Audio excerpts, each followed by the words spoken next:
নবম শ্রেণীর প্রিয় শিক্ষার্থী, গণিত ক্লাসে তোমাদেরকে স্বাগত জানাচ্ছি। তোমরা জানো আমরা বেশ কিছুদিন ধরে কোভিড পরিস্থিতির কারণে অনলাইনে আমরা নিয়মিত ক্লাস নিয়ে যাচ্ছি। তো আজকে এই ক্লাসটা তোমাদের হবে অনুশীলনী 16.2 থেকে পরিমিতির অংশ। তোমরা এর আগে ক্লাসে তোমরা বেশ কিছু সমস্যার সমাধান তোমাদেরকে করে দিয়েছি।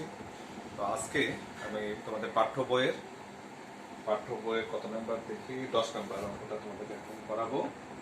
তো তোমরা সবাই কাগজ কলমে রেডি হও এবং আমার সঙ্গে এটা করার চেষ্টা করো। নাম্বার 10,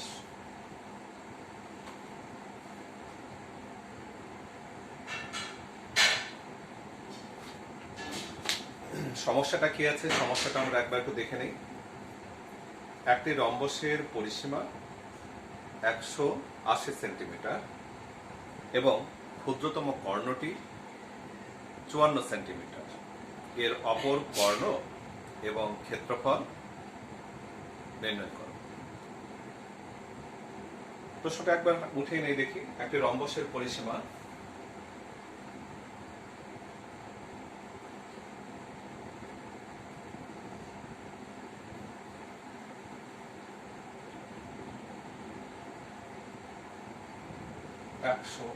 মানে 180 সেন্টিমিটার এবং ক্ষুদ্রতম কর্ণটি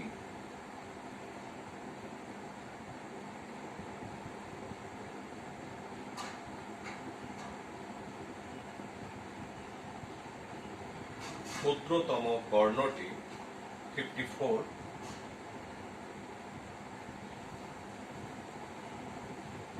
সেন্টিমিটার।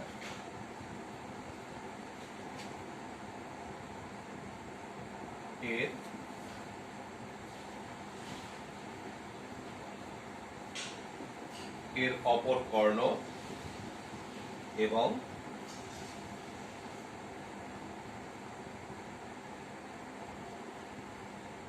ক্ষেত্রফল নির্ণয় করো।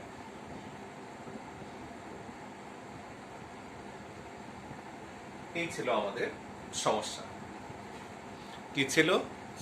একটি রম্বসের পরিসীমা 180 সেন্টিমিটার 180 সেন্টিমিটার এবং ক্ষুদ্রতম কর্ণ 54 সেন্টিমিটার, এর অপর কর্ণ এবং ক্ষেত্রফল নির্ণয় করো।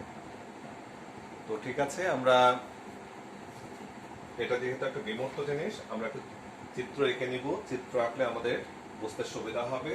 আর অবশ্যই পেন্সিলে তোমরা আঁকানো যেন কলম দিয়ে না হয়। আমি রম্বস আঁকছি। রম্বসে কি হবে? রম্বসের 4টি বাহু সমান কিন্তু কোনো কোণ সমকোণ না। এটা হচ্ছে রম্বস। 4টি বাহু সমান। আমি চোখের আন্দাজে মানে হাতের আন্দাজে আমি ফ্রি হ্যান্ডে আঁকছি। এখানে তোমরা স্কেল ব্যবহার করবা, পেন্সিল ব্যবহার করবা। ধরে নাও আমার একটা রম্বসের এটা হয়েছে।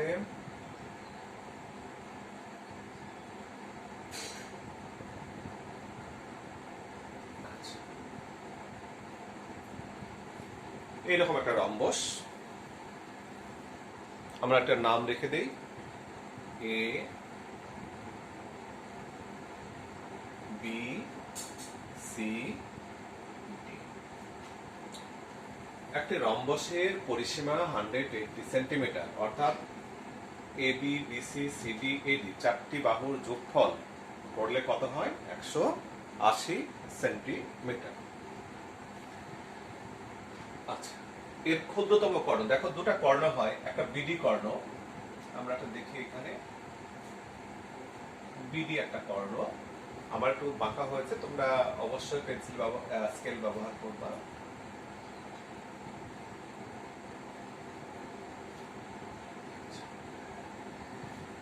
আর একটা কর্ণ আছে এসি কর্ণ। আমাদের দৃষ্টিতে আপাত দৃষ্টিতে মনে হচ্ছে যে এসি কর্ণটা ছোট, বিডি কর্ণটা বড়। বলাই আছে ক্ষুদ্রতম কর্ণটি 54, তাহলে আমরা এসিটাকে ক্ষুদ্রতম ধরে নিব। এর অপর কর্ণ মানে বৃহত্তম কর্ণ যেটা বিডি, এটার আমাদের মান বের করতে হবে। আর কি করতে হবে? এই রম্বসটার ক্ষেত্রফল বের করতে হবে। তাহলে আমরা যথারীতি ধরি, মনে করি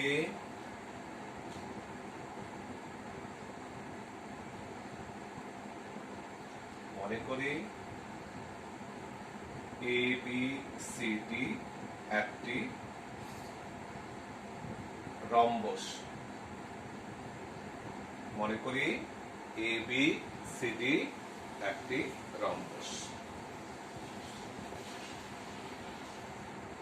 এসি এবং বিডি উহার দুইটি কর্ণ পরস্পর, আমার নাম লেখে দেখাই, ওখানে নাম দেব। কি বলছি? এবিসিডি একটা রম্বস এবং এসি এবং বিডি উহার দুইটি কর্ণ পরস্পর ও বিন্দুতে, আমি নাম দিয়ে দিলাম এটা ও বিন্দু, ও বিন্দুতে ছেদ করেছে।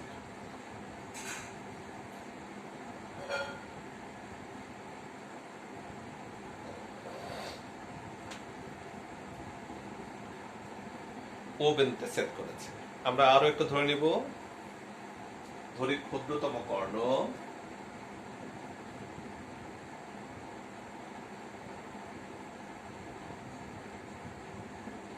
আমরা ক্ষুদ্রতম কর্ণের কথা বলছি, সেটাকে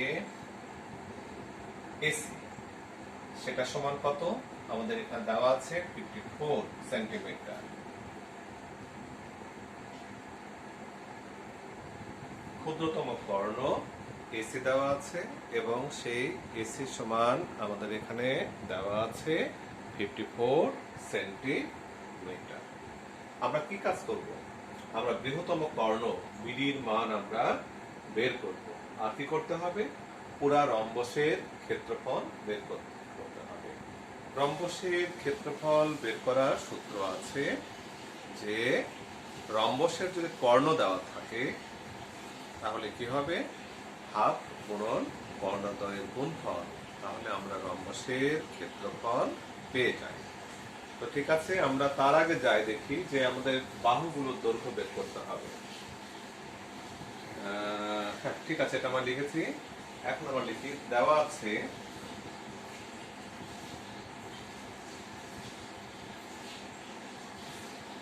কি দেওয়া আছে? রম্বসের পরিসীমা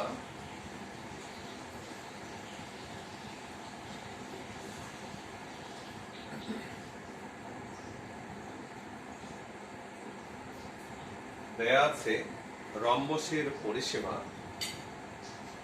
180 সেন্টিমিটার, 180 সেন্টিমিটার। তাহলে রম্বসের প্রত্যেক বাহুর দৈর্ঘ্য কত হবে? রম্বসে প্রতি বাহুর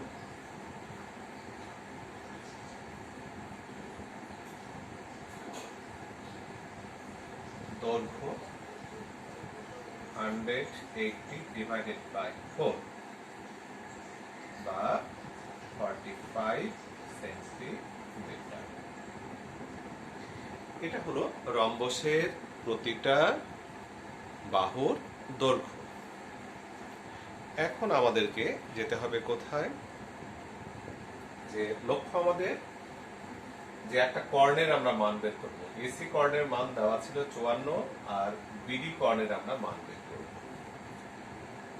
একটা জিনিস দেখো, যে রম্বসের কর্ণগুলো কিন্তু পরস্পরকে সমকোণে, এই যে ও বিন্দুতে যে ছেদ করেছে একে অপরকে পরস্পর, এই ও বিন্দুতে কিন্তু সমকোণে সমদ্বিখণ্ডিত হয়। এটা লিখতে হবে আমাদের। আমরা জানি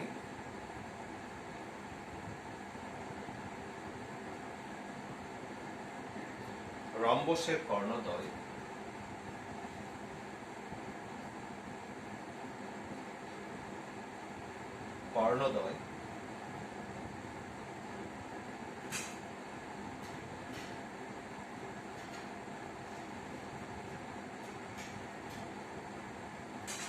আমরা জানি রম্বসের কর্ণদ্বয় পরস্পরকে সমকোণে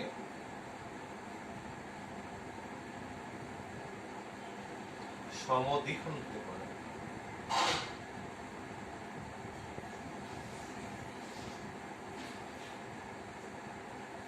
এটা আমরা জানি যে রম্বসের কর্ণদ্বয় কি করে পরস্পরকে সমকোণে সমদ্বিখণ্ডিত করে।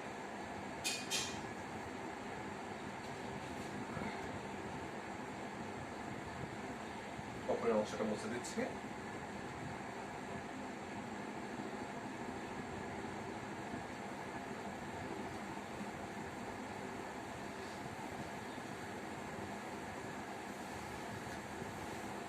চলে আসবো একটা ত্রিভুজের মধ্যে। দেখো, লক্ষ্য করো যে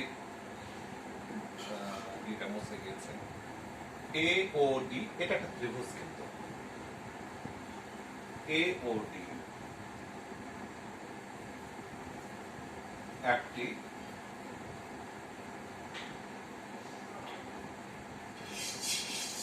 সমকোণী ত্রিভুজ। আগেই বলেছিলাম যে রম্বসের কর্ণদ্বয় পরস্পরকে সমকোণে সমদ্বিখণ্ডিত করে, ফলে এ ও ডি যে ত্রিভুজটা আমি বিবেচনা করছি বা কাজের জন্য আমি নিচ্ছি, এই ত্রিভুজ একটা সমকোণী ত্রিভুজ। এর এডি বাহুটার পরিমাপ কত? এডি সমান 45 সেন্টিমিটার। কেন? যেহেতু রম্বসের কর্ণ দেওয়া ছিল 180 সেন্টিমিটার, অতএব প্রতি বাহুর দৈর্ঘ্য 45 সেন্টিমিটার। সেই ক্ষেত্রে এডি সমান 45 সেন্টিমিটার। আমরা আসব এ ও। এও কিন্তু হচ্ছে এসি এর অর্ধেক। যা এসি কর্ণ দেওয়া ছিল সেই এসি কর্ণের অর্ধেক হচ্ছে এও, অর্থাৎ হাফ গুণ এসি দেওয়া আছে আমাদের 54, 27 সেন্টিমিটার। এওর আমরা একটা মান পেয়ে গেলাম। এও সমান হচ্ছে আমাদের 27 সেন্টিমিটার। একটু মুছে দিচ্ছি।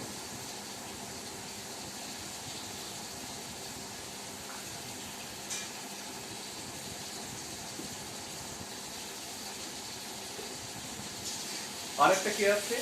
ডিও বা ওডি, আমরা যেভাবে লিখি না কেন, ওডি শুনতে ভালো লাগে। ওডি সমান, ওডিটা কার সমান? বিডি এর অর্ধেক, হাফ বিডি।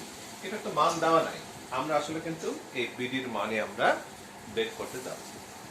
তাহলে আবারও বলেছিলাম যে এ ও ডি একটা ত্রিভুজ এবং এই ত্রিভুজটা সমকোণী ত্রিভুজ। কেন সমকোণী? যে রম্বসের কর্ণদ্বয় পরস্পরকে সমকোণে সমদ্বিখণ্ডিত করে। এখন আমরা বলবো যে সমকোণী ত্রিভুজ যদি হয় তাহলে পিথাগোরাসের সূত্রানুযায়ী আমরা বলতে পারি ওএ স্কয়ার বা এও স্কয়ার, যেটাই আমরা লিখি। শুনতে বোধহয় ওয়ে ভালো লাগে মনে হয়, ওয়ে। এখন সুতরাং আমরা এটা বলবো এখন পিথাগোরাসের সূত্র অত লিখবো না, সংক্ষেপে লিখি ওএ স্কয়ার যোগ ওডি স্কয়ার সমান এডি স্কয়ার। পিথাগোরাসের সূত্র অনুযায়ী লম্ব স্কয়ার যোগ ভূমি স্কয়ার ইকুয়াল অতিভুজ। অতিভুজ হচ্ছে এডি। যেহেতু এ ও ডি কোণটা সমকোণ, সমকোণের বিপরীত বাহু কে অতিভুজ বলে। সুতরাং আমরা এটা পেলাম। এখন ও এর আমরা মান বসাই। ও এর মান ছিল 27, 27 এর উপরে স্কয়ার, আর ওডি মানে হচ্ছে হাফ বিডি, হাফ বিডি তার উপর স্কয়ার। আর এডি সমান আমাদের কত? 45। এটা আমাদের রম্বসের প্রতি বাহুর দৈর্ঘ্য দেওয়া ছিল 45। আমরা এখান থেকে হিসাব নিকাশ করে বিডির আমরা একটা মান বের করব, যেটা চাওয়া হয়েছিল যে অপর কর্ণের দৈর্ঘ্য কত, সেটা আমরা পেয়ে যাব এখান থেকে। আমি আবার উপরে যাচ্ছি, একটু মুছে দিলাম।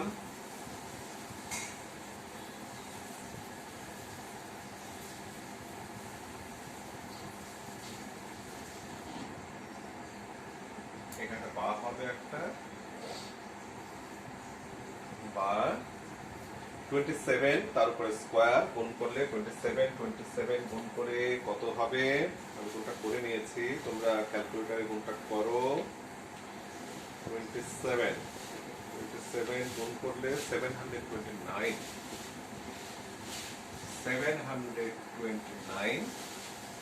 প্লাস 1 বাই মানে হাফ বিডি স্কয়ার, যেহেতু স্কয়ার আছে 1/4 বিডি স্কয়ার ইকুয়াল 45 যদি গুণ করা হয় 2025। তোমরা গুণ করে নাও ক্যালকুলেটরে। আবার বা ব্যবহার করব, বা 1/4 BD square equal 2025 minus 729।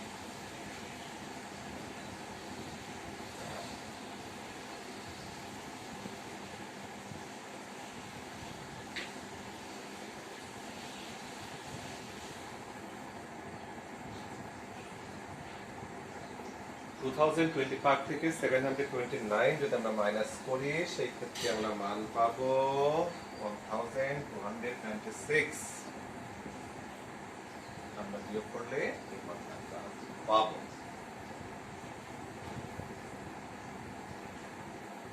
BD square equal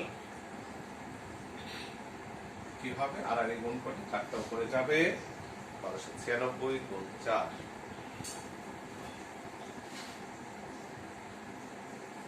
BD square equal কত হবে?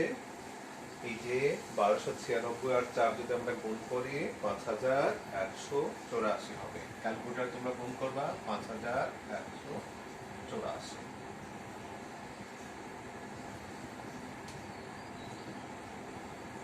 বিডি সমান 5184। কি হবে? স্কয়ারটা আমি যদি উঠিয়ে দেই, ডান দিকে পড়বে রুট ওভার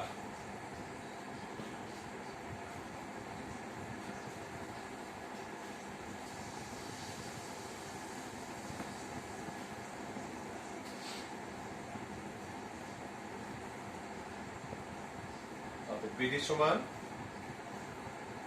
5184। এটাকে যদি আমরা ক্যালকুলেটর দিয়ে যদি এটা রুট ওভার করি, তাহলে মান পাবো আমরা 70। এটাই আমাদের একটা প্রশ্ন চাওয়া হয়েছিল যে একটি কর্ণের দৈর্ঘ্য বা বৃহত্তম কর্ণের দৈর্ঘ্য বের করো। বৃহত্তম কর্ণ আমাদের বিডির মান আমাদের বের হয়েছে 72। প্রশ্ন আরো আছে, ওটাতে আরো একটা অংশ চাওয়া হয়েছে। কি চাওয়া হয়েছে?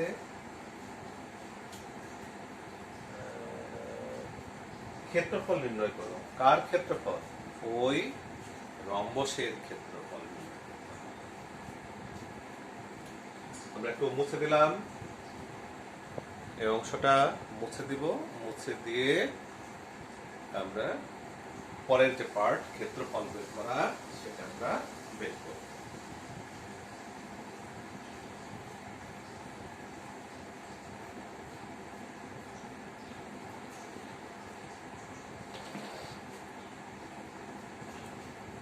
রম্বসের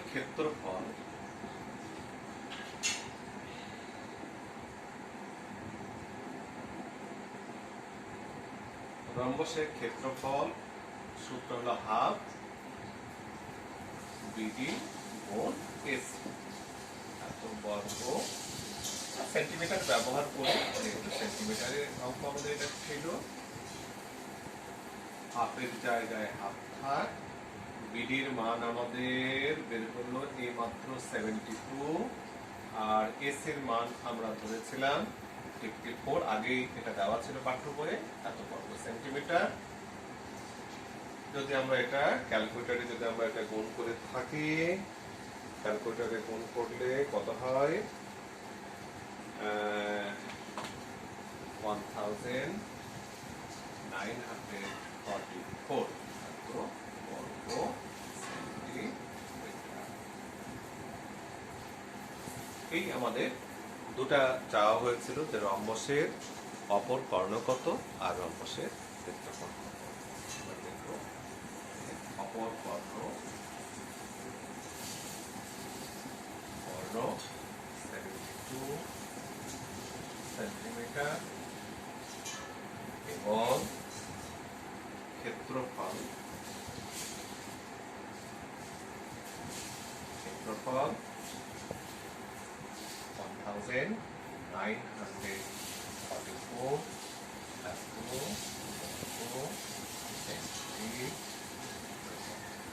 এটা আমাদের অ্যান্সার।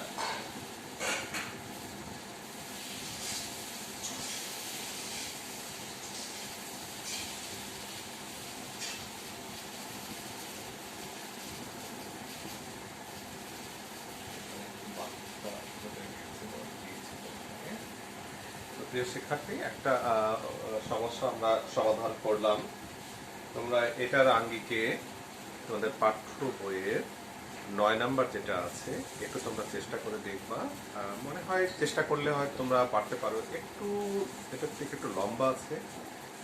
তো আমাদের প্রায় 30 মিনিট সময় এখন ক্লাসে। তো আর বোধ আমরা এগোতে পারছি না, কারণ পরের অঙ্কটা থেকে ওটা অনেক বড়ই আছে, সময় লাগবে। আমরা মনে হয় আজকে এখানে শেষ করতে চাই। তো তোমরা যারা নিয়মিত ক্লাস করছো তারা তো নিয়মিত পড়োই, আর তোমাদের যারা বান্ধবী যারা আছে, যারা মানে সহপাঠী তোমাদের, তাদেরকে তোমরা উদ্বুদ্ধ করো সবাই যেন ক্লাসে মনোযোগ দেয়। আমাদের শিক্ষকেরা অত্যন্ত কষ্ট করেন, অত্যন্ত কষ্ট করে তারা আমাদের এই ক্লাসগুলো নিয়ে থাকেন, কিন্তু দেখা যায় যে অনলাইন ক্লাসে স্টুডেন্ট তেমন একটা অংশগ্রহণ করে না। এটা আমাদের জন্য অত্যন্ত কষ্টের। আমরা এত কষ্ট করছি তোমাদের জন্য, তোমরা এখানে থাকছো। আশা করি যারা আজকে ক্লাসে নিয়মিত, যারা দেখেছো এই ক্লাসগুলো, আশা করি নিয়মিত তোমরা আমাদের এই ক্লাসগুলো করতে থাকবে। সবাই ভালো থাকো, সবাই সুস্থ থাকো, এই বলে আজকে ক্লাস আমি এখানে শেষ করছি। আর তোমাদের হোমওয়ার্ক দিলাম 9 নম্বর অঙ্কটা। আর একটা দিন আমাদের ক্লাসে 11, 12, 13 আছে, এখান থেকে দুটো অঙ্ক যেভাবে হোক করিয়ে দিব, তাহলে আমাদের এই অধ্যায়টা শেষ হয়ে যাবে। সবাইকে অনেক অনেক ধন্যবাদ।